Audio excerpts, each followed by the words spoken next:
ختم نبوت تاجدار ختم نبوت ختم نبوت لبیک یا رسول اللہ لبیک لبیک لبیک یا رسول اللہ لبیک لبیک لبیک یا رسول اللہ ختم نبوت زندہ باد زندہ باد نحمده ونصلي ونسلم على رسوله الكريم اما بعد فاعوذ بالله من الشيطان الرجيم بسم الله الرحمن الرحيم ورفعنا لك ذكرك صدق الله مولانا العظيم ان الله وملائكته يصلون على النبي يا ايها الذين امنوا صلوا عليه وسلموا تسليما الصلاه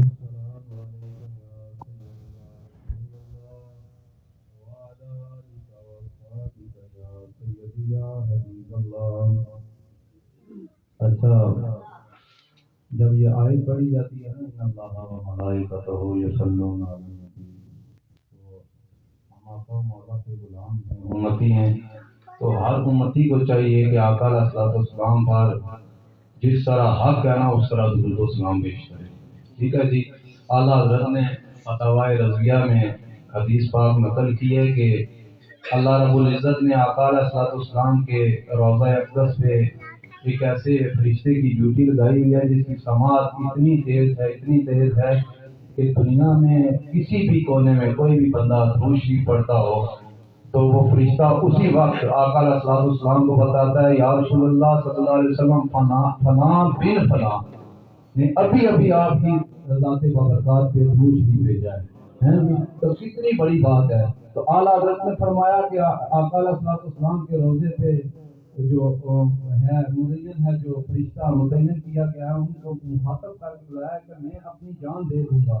ہاں ایک بار سے مجھے اتنا بتا دو کہ آقا علیہ الصلوۃ والسلام کی کچہری میں میرا بھی نام لیا گیا ہے. یہ اعلیٰ حضرت ہے. ہاں جی، عاشقوں کے سروں کے تاج اعلیٰ حضرت امام ہوتا ہے.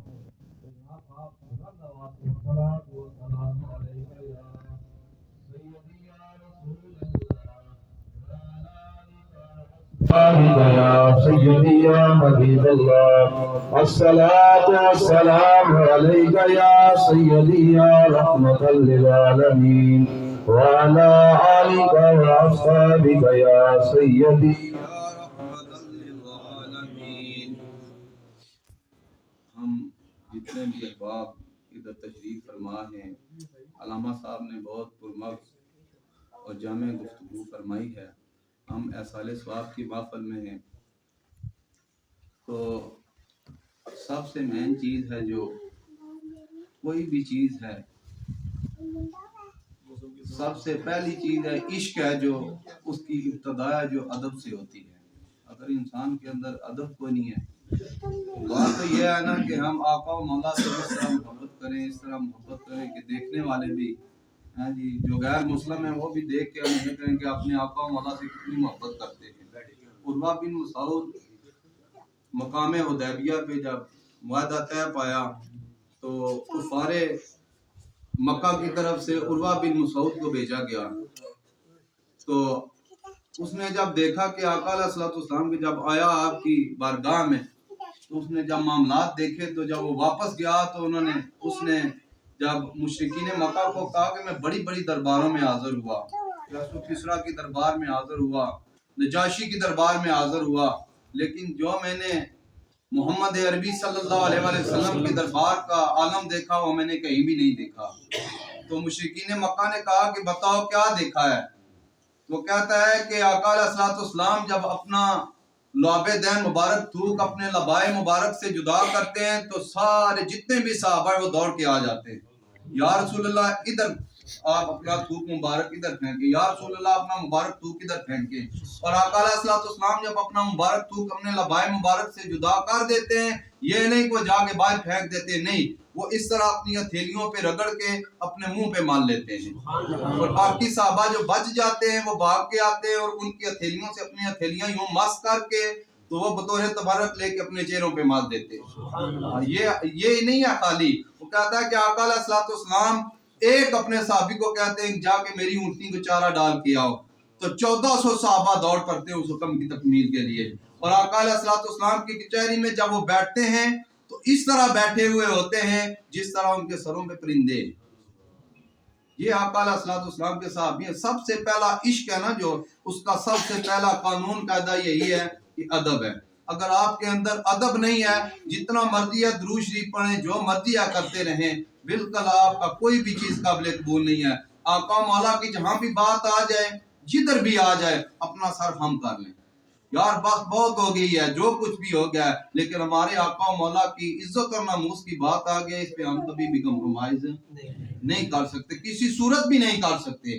یہ دنیا کا قانون ہے, یہ دنیا کا تقاضا ہے کہ لوگ جناب چاہتے ہیں فلاں کے لیے یہ کر دو وہ کر دو. آج ہمارے جسم سے اگر جان نکل جائے, آج ہمارا روح پرواز کر جائے, ہاں جی 2 گز زمین کے نیچے جا کے ہم نے کیا کہنا ہے؟ اگر آقا مولا اتنا ہی پوچھ لیں کہ میرے دین کے لیے کتنا سارا کام کر کے آئے ہو, ہاں جی میری عزت اور ناموس پہ حملے ہو رہے تھے, میرے خاکے بن رہے تھے, یہ سارے معاملات ہو رہے تھے, تو کدھر تھا؟ اتنا تو کہہ سکتے ہیں یا رسول اللہ صلی اللہ علیہ وسلم, ہمارے پاس اتنی قوت نہیں تھی, اتنی جرأت نہیں تھی. یا رسول اللہ جب آپ کے خاکے بن رہے تھے, کم از کم ہم اتنی آواز تو بلند کر سکتے ہیں نا کہ ہمارے آقا و مولا کے متعلق ہم نے ان جوانیوں کا کیا کرنا ہے جی, ہم نے اس مال و متاع کا کیا کرنا, ہم نے ایسے بے غیرت حکمران وقت کو کیا کرنا ہے, ایسے سپہ سالاروں کو کیا کرنا ہے. آج اٹھو, آج وقت ہے, حضرت سیدنا صدیق اکبر کی سنت کو زندہ کرو اور عالم کفر کو بتا دو ہم ہر چیز پہ کمپرومائز کر سکتے ہیں, ہر چیز پہ کمپرومائز کر سکتے ہیں, لیکن آقا و مولا کی عزت اور ناموس پہ کبھی بھی سوداگری نہیں کر سکتے, کبھی بھی. جب بھی بات آئے نا جناب, تم نے کتنا, آپ نے کتنے ہی حکمران ہیں, کتنا اسمبلیوں میں انہوں نے آقا علیہ الصلوۃ والسلام کی عزت اور ناموس کے لیے کام کیا ہے, کون سی انہوں نے چیز کی ہے؟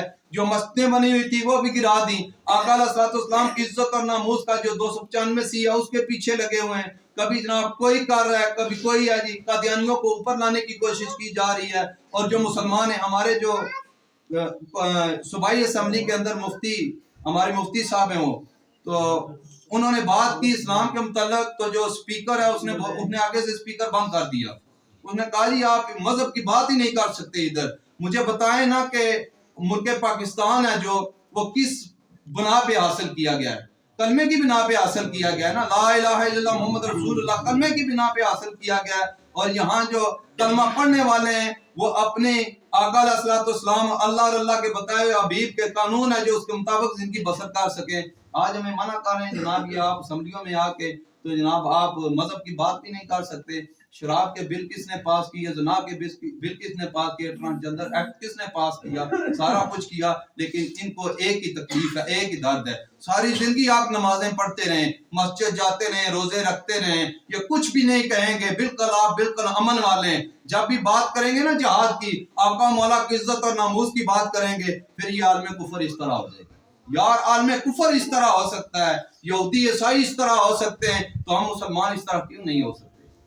کلمے پہ ہم اکٹھے کیوں نہیں ہو سکتے؟ آقا علیہ الصلوۃ والسلام کی ذات سے تو کسی کو اختلاف تو کوئی نہیں ہے نا, محبت تو اس طرح ہونی چاہیے. جب آقا علیہ الصلوۃ والسلام اس دنیا سے تشریف فرما ہوئے تو حضرت فاطمہ الزہرا سلام اللہ علیہا آپ فرماتی ہیں کہ آپ جب آقا علیہ الصلوۃ والسلام کی قبر انور پہ گئی نا, تو آپ نے اشعار پڑھے کچھ کہ اے میرے محبوب کے غلاموں, کہ آپ کو بہت ہی دکھ ہوا ہے آقا علیہ الصلوۃ والسلام کے جانے کا, لیکن جتنا مجھے دکھ ہوا ہے آقا علیہ الصلوۃ والسلام کے جانے کا, اگر میں وہ دکھ ہے جو وہ دن پہ ڈال دوں تو دن رات ہو جائے.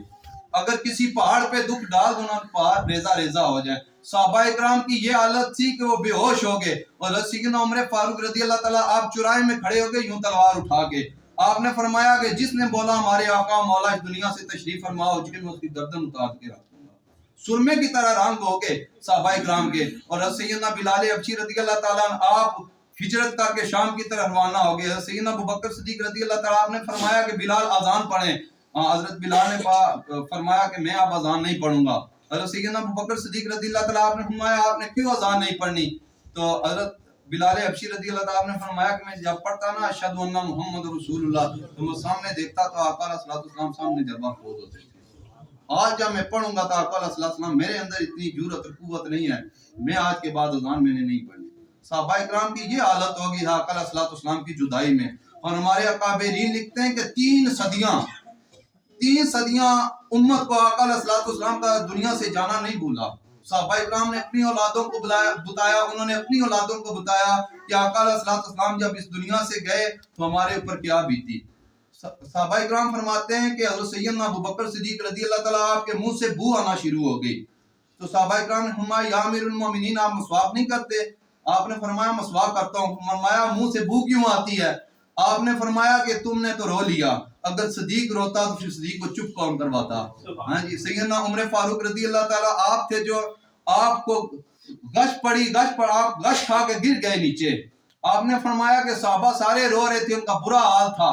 صدیق نے اتنا ضبط کیا کہ میں نے وہ سارا دکھ اندر لے لیا اور میرا دل جل گیا اور اس جلے ہوئے دل کی بو آتی ہے. آقا علیہ الصلوۃ والسلام کی جدائی میں صحابہ کرام کے یہ حالات ہو گئے. اتنی محبت کرتے تھے. آج ہم سے یہ نہیں ہوتا، ہم آواز بلند نہیں کر سکتے. یہ کہتے ہیں کہ جناب آقا علیہ الصلوۃ والسلام کی عزت اور ناموس پہ انہوں نے ڈنمارک والوں نے، فرانس والوں نے کیا کچھ نہیں کیا، کتنے بڑے خاکے بنا کے لگا دیے. آج ضرورت ہے امت اس طرح ہو جائے، بالکل امت اس طرح ہو جائے. یا رسول اللہ، اگر میدان جنگ کے اندر جانے والے گھوڑے کی لد بھی تل سکتی ہے اور اس کا پیشاب بھی تل سکتا ہے، سارا کچھ اس کے پاؤں کے ساتھ لگنے والی گرد بھی تل سکتی ہے، تو آقا علیہ الصلوۃ والسلام کے دین کو دی ہوئی پرچی وہ کیوں نہیں تل سکتی؟ آقا علیہ الصلوۃ والسلام کے دین کے لیے کھڑا ہونا وہ آپ کا کیوں نہیں قیامت والے دن شمار کیا جائے گا؟ یا رسول اللہ، جب سب کچھ ایک طرف ہو گیا تھا، یا رسول اللہ اس وقت میں تنہا آپ کے دین کے لیے کھڑا تھا. قبر میں تو اکیلے ہی جانا ہے نا جی، کسی نے اور ساتھ تو نہیں نہ جانا، اور اکیلے ہی حساب کتاب دینا ہے. تو یا رسول اللہ، میں فلاں کا حساب تو نہیں دے سکتا، میں فلاں کا تو نہیں دے سکتا، لیکن اپنی ذات کا کہہ رہا ہوں، جب اتنے سخت معاملات تھے میں تنہا میدان عمل میں آ گیا. صحابہ کرام نے اس طرح آقا علیہ الصلوۃ والسلام کی عزت اور ناموس. اور پھر ملتا کیا ہے؟ لوگ کہتے ہیں ملتا کیا ہے؟ علامہ اقبال فرماتے ہیں کہ محمد سے وفا تو نے تو ہم تیرے ہیں، یہ جہاں چیز ہے کیا لوح قلم تیرے ہیں. جب آقا علیہ الصلوۃ والسلام کی عزت اور ناموس پہ حملہ ہوا نا، تو پیر سیدنا میر علی شاہ صاحب رحمۃ اللہ تعالیٰ علیہ آپ میدان عمل میں آئے اور آپ کو مریدوں نے مشورہ دیا. ہاں جی، حضرت صاحب فرماتے ہیں کہ انہوں نے اپنی طرف سے مخلصانہ مشورہ دیا، لیکن ان کو اخلاص کا مطلب ہی کوئی نہیں تھا پتا کہ اخلاص کس چیز کو کہتے ہیں. کہ حضرت صاحب آپ انگریزوں کا لگایا ہوا پودا کاٹنے جا رہے ہیں اور آپ کو یہ مروا دیں گے، آپ کی بڑی ضرورت ہے امت کو. تو آپ نے یوں نگاہ اٹھائی اوپر، آپ نے فرمایا کہ میں تو لوح محفوظ پہ کچھ اور ہی لکھو اور دیکھ رہا ہوں. آقا علیہ الصلوۃ والسلام کی عزت اور ناموس پہ جو بھی پہرا دیتا ہے، ہمارے اکابرین فرماتے ہیں آقا علیہ الصلوۃ والسلام کا دستے شفقت اس کی پشت کے پیچھے ہوتا ہے. تو جس کے پیچھے، کسی کے پیچھے MNA کا ہاتھ، کسی کے پیچھے MPA کا ہاتھ، کسی کے پیچھے وقت کے حاکم وقت کا ہاتھ، اور جس کے پیچھے آقا علیہ الصلوۃ والسلام کا ہاتھ ہو، جی دنیا میں کوئی طاقت اسے زیر کر سکتی ہے؟ جی کوئی بھی طاقت زیر نہیں کر سکتی. جی تو پیر میر علی شاہ صاحب رحمۃ اللہ تعالیٰ علیہ آپ نے تاریخی الفاظ فرمائے.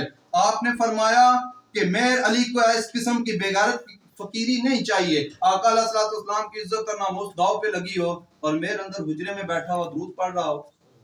اور حضرت مجدد الفیضانی رحمۃ اللہ تعالیٰ علیہ آپ نے فرمایا کہ درود شریف مقبول عبادت ہے، یوں ادا کرو گے زبان سے ادا ہوگا، ادھر قبولیت کے درجے پہ پہنچ جائے گا. لیکن آقا علیہ الصلوۃ والسلام کی عزت اور ناموس کے متعلق کوئی بات ہوئے اور بندہ بالکل ٹھنڈے دل سے وہ سن لے، اس کے چہرے کے تیور بھی بدلی نہ ہو، تو آپ نے فرمایا قیامت والے دن وہ درود شریف اس کے منہ پہ مار دیا جائے گا کہ تو درود شریف رکھ اپنے پاس. آقا علیہ الصلوۃ والسلام کی عزت کے لیے تو نکل نہ سکا، اندر بیٹھا ہوا درود شریف پڑھ رہا تھا. آج کل ہمارا نظریہ یہ ہے کہ جناب وہ صوفی ہوتا ہے جو یوں کر کے بیٹھا ہوا ہو اور ٹک ٹک کر رہا ہو، جناب وہ تسبیح اٹھائی ہو، اور جیسے ہی غروب آفتاب ہوتا ہے تو سب کو کیا تھا آج میں نے اتنے آزاد درود شریف پڑھا ہے. جی حضرت سیدنا عمر فاروق رضی اللہ تعالیٰ آپ کے وقت میں نا ایک بندہ اسی طرح بیٹھا ہوا تھا، تو آپ گئے جب تو آپ نے نا اس کو یوں ٹانگ ماری، ہو کیا کر رہے ہو؟ کہتا ہے جی میں کو ورد وظیفے کر رہا ہوں. تو حضرت سیدنا عمر فاروق نے فرمایا کہ ورد وظیفے اس طرح نہیں ہوتے، ورد وظیفے اور یہ منزلیں اس طرح نہیں ملتی، منزلیں ملتی اور عشق مصطفیٰ ملتا ہے میدان سے جانے سے ملتا ہے، جی میدان عمل میں جانے سے ملتا ہے. آقا علیہ الصلوۃ والسلام پر نفس نفیس 27 غزوات میں تشریف فرما ہوئے، اور آقا علیہ الصلوۃ والسلام نے فرمایا کہ میری امت کے لیے اگر یہ بوجھ نہ ہوتا، میری امت اپنے لیے میری امت کے لیے یہ بوجھ بن جاتا، 5 نمازیں بھی ہم نہیں پڑھ سکتے۔ آقا علیہ الصلوۃ والسلام اگر ساری جگہوں میں جاتے تو ہمارے اوپر فرض نہ ہو جاتا، نہیں جی۔ آقا علیہ الصلوۃ والسلام نے ہمارا کتنا خیال کیا۔ بروز محشر آقا علیہ الصلوۃ والسلام اپنی مبارک دستار اتار دیں گے، اپنا سر ننگا کر دیں گے ہمارے لیے، یا رب کریمہ میری امت کو بخش دے۔ اور آج امت کیا کر رہی ہے، کس نیج پہ کھڑی ہے؟ غزوہ حنین کا موقع ہے، آقا علیہ الصلوۃ والسلام تشریف فرما ہیں ادھر۔ آقا علیہ الصلوۃ والسلام کا نفس نفیس خود تشریف فرمائے غزوہ حنین میں۔ آپ نے فرمایا، حضرت انس ابن مرثد الغنوی رضی اللہ تعالیٰ آپ سے فرمایا کہ مشرق کی طرف سے ایک لشکر ہے جو ہم پہ حملہ آور ہونے والا ہے، تو وہ ہمارا کون سا غلام ہے جو جا کے ہماری عزت اور ناموس کا دفاع کرے گا؟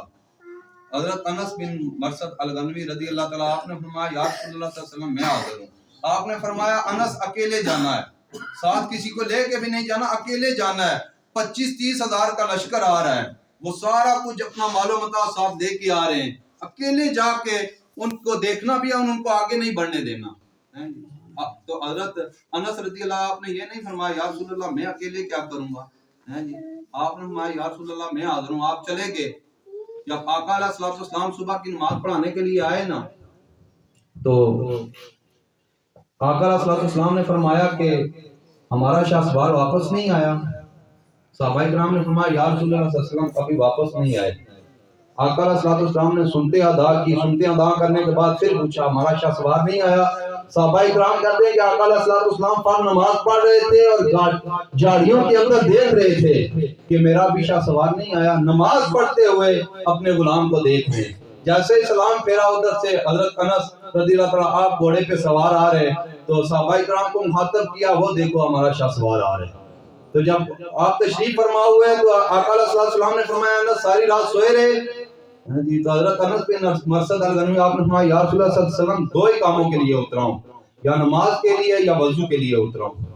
یا رسول اللہ ساری رات آپ کی عزت اور ناموس کی پہرے داری کی ہے۔ آقا علیہ الصلوۃ والسلام نے فرمایا اے انس یہ رات جو تو نے ہماری عزت اور ناموس کا پہرا دیا جنت کھینچ کے اپنی طرف لے آیا ہے، اس طرح کھینچ کے۔ اور آقا علیہ الصلوۃ والسلام نے فرمایا اے انس اب زندگی میں کوئی بھی تو عمل نہ کر، یہ عمل تجھے جنت کے لیے جانے کے لیے بہت کافی ہے۔ تاجدار ختم نبوت زندہ باد، زندہ باد، تاجدار ختم نبوت زندہ باد، زندہ باد۔ لبیک لبیک یا رسول اللہ، لبیک لبیک لبیک یا رسول اللہ، لبیک زندہ باد، زندہ باد۔ جب تک امت مسلمہ جو واپس دین کی طرف نہیں آتی تب تک ہم اسی طرح اغیار کی جھڑکیں سہتے رہیں گے، نہ ہماری معیشت ہے جو وہ بہتر ہو سکتی ہے، نہ ہمارا ملک ترقی کی طرف گامزن ہو سکتا ہے، اور نہ ہم خوشحال ہو سکتے ہیں۔ حضرت سیدنا عمر فاروق رضی اللہ تعالیٰ آپ سے کسی نے پوچھا تو آپ نے فرمایا کہ عمر وہ ہے جس سے 7 اونٹ بھی نہیں سنبھالے جاتے تھے۔ یہ آقا علیہ الصلوۃ والسلام کے دامن رحمت کی برکت ہے کہ آج عمر 36 لاکھ مربع میل پہ حکمرانی کر رہا ہے تو آقا علیہ الصلوۃ والسلام کے صدقے کر رہا ہے۔ اور آپ نے فرمایا کہ میں قیامت تک آنے والی امت کو یہ پیغام دے کے جا رہا ہوں کہ جب تک آقا علیہ الصلوۃ والسلام کا دامن رحمت ہمارے ہاتھوں میں ہے دنیا کی کوئی بھی طاقت ہمیں زیر نہیں کر سکتی، اور جب آقا علیہ الصلوۃ والسلام کا دامن رحمت ہاتھوں سے نکل گیا یہ ہمیں بھیڑ بکریوں کی طرح کر دیا۔ آج دیکھیں امت کا کیا حال ہو گیا ہے۔ اور واپس دین کی طرف آ جاؤ۔ ہلاکو خان کی بیٹی تھی نا، آخری بات اس کے بعد اجازت سے حضرت صاحب ختم کریں گے۔ ہلاکو خان کی بیٹی تھی تو مسلمانوں کو نا انہوں نے مارا، اور ہمارے ایک بزرگ تھے انہیں نا ہلاکو خان کی فوج نے نا ان کو نا گھیرے میں لیا ہوا تھا، تو وہ اس کی بیٹی دیکھ رہی تھی تو اس نے اشارہ کیا کہ بزرگوں کو میری طرف لے آؤ۔ تو جب وہ بزرگ اس کے پاس آئے تو اس نے کہا، اس عورت نے کہا کہ آپ خود ہی تو کہتے ہیں اللہ کی ذات ہے جو اس کی تمام حکومتیں اسی کی ہیں، وہی عزت دیتا ہے وہی ذلت دیتا ہے، پھر آپ روتے کیوں ہیں؟ تو بزرگوں نے بڑی پتے کی بات کی ہے امت مسلمہ کے لیے قیامت کی صبح تک یہ مشعل راہ ہے۔ انہوں نے فرمایا کہ مالکوں نے بھیڑیں بھی رکھی ہوتی ہیں اور کتا بھی رکھا ہوا ہوتا ہے، بتاؤ بھیڑیں قیمتی ہوتی ہیں یا کتا؟ اس نے کہا جی بھیڑیں زیادہ قیمتی ہوتی ہیں۔ آپ نے فرمایا امت محمدیہ ہے جو آقا علیہ الصلوۃ والسلام کی امت کی مثال بھیڑوں کی طرح ہے، ہاں جی، اور تم وہ کتے۔ جب تک آقا علیہ الصلوۃ والسلام کی امت ہے جو دین کی طرف واپس نہیں آ جاتی اسی طرح تم کتے ہو جو ان بھیڑوں کے پیچھے لگے رہو گے، ہیں جی، اور جب تک ہم واپس نہیں آئیں گے یہ ہمارے اوپر مسلط رہیں گے۔ ٹھیک ہے نا جی، ہم دین کی طرف واپس آ جائیں. جب بھی الیکشن ہو کسی کی نہیں مانی، یا رسول اللہ آپ کے دین کے لیے ووٹ پرچی دے کے جا رہا ہوں، نہ مجھے دیکھنا ہے نہ کسی اور کو دیکھنا ہے. آقا علیہ الصلوۃ والسلام کی رضا کے لیے، اللہ اور اللہ کے حبیب کی رضا کے لیے پرچی دینی ہے. میں کچھ نہیں دے سکتا، میں کیا دے سکتا ہوں کسی کو، میرے تو مربے تو کوئی نہیں ہے نا. ہے جی، کون دیتا ہے دینے کو منہ چاہیے، دینے والا ہے سچا ہمارا نبی. اور جب وہ بھیک دینے کو سرے کیے بتایا ہے، لب پہ دعا تھی میرے منگتے کا بھلا ہو. لبوائیں پھیلی ہیں جو آنکھیں بند ہیں، لبوائیں پھیلی ہیں جولیاں، کتنے مزے کی بھیک تیرے پاک در کی ہے. اس لیے امت مسلمہ جب تک واپس نہیں آتی تب تک ہم خوشحال نہیں ہو سکتے. اور بالکل یہ آخری وقت ہے اور بہت فتنے کا وقت ہے. اپنا بھی ایمان بچائیں اور اپنے بچوں کو بھی دین کی طرف لگائیں. ہماری جو امت ہے بے راہ روی کا شکار ہے، یہ تب بھی راہ راست پہ آئے گی جب آقا علیہ الصلوۃ والسلام سے محبت کرے گی. تو اللہ کی ذات ہمیں سمجھ کے ہم سب کو اس پہ عمل کرنے کی توفیق عطا فرمائے. اور جب تک ہمارے دم میں دم ہے، آقا علیہ الصلوۃ والسلام کی عزت اور ناموس پہ بغیر سوچے سمجھے بالکل اندھے واہ پہرے داری کرنے کی توفیق عطا فرمائے. وآخر دعوانا الحمدللہ.